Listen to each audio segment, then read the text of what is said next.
Thomas the Tank Engine wouldn't stop being a nuisance. Night after night, he kept the other engines awake. I'm tired of pushing coaches. I want to see the world. The other engines didn't take much notice, for Thomas was a little engine with a long tongue. But one night, Edward came to the shed. He was a kind little engine and felt sorry for Thomas. I've got some freight cars to take home tomorrow. If you take them instead of me, I'll push coaches in the yard. Thank you, said Thomas. That would be nice.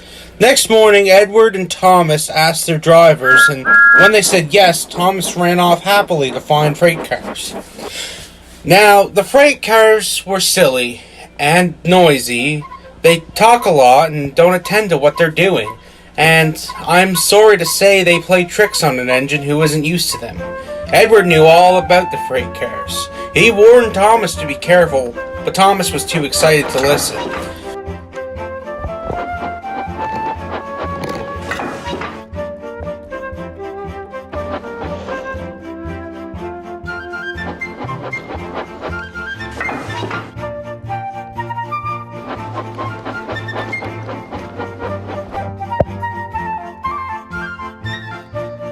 The shunter fastened the coupling, and the signal dropped. Thomas was ready. The conductor blew his whistle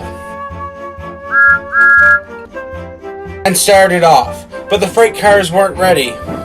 Oh, they screamed. Wait, Thomas, wait! But Thomas wouldn't wait. Come on, he puffed. All right, don't fuss, grumbled the cars. Thomas began going faster and faster. Whee! He whistled as he rushed through the countryside. Hurry, called Thomas. He was feeling very proud of himself, but the cars grew crosser and crosser.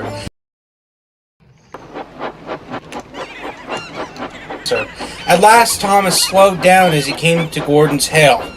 Steady now, steady, warned the driver as he reached the top. He began to put on the brakes. We're stopping, called Thomas. No, answered the cars, bumping them into each other. Before the driver could stop them, they had pushed Thomas down the hill and were rattling and laughing behind them. Poor Thomas tried to stop them for making him go too fast. Stop pushing, he hissed, but the cars took no notice. Go on. They giggled in their silly way.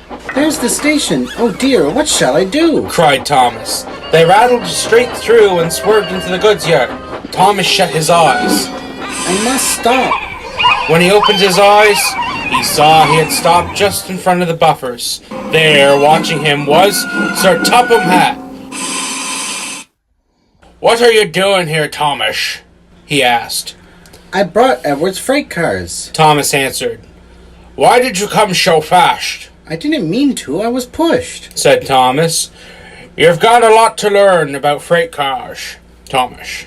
After pushing them around here for a few weeks, you'll know almost as much about them as Edward. Then you'll be a really useful engine.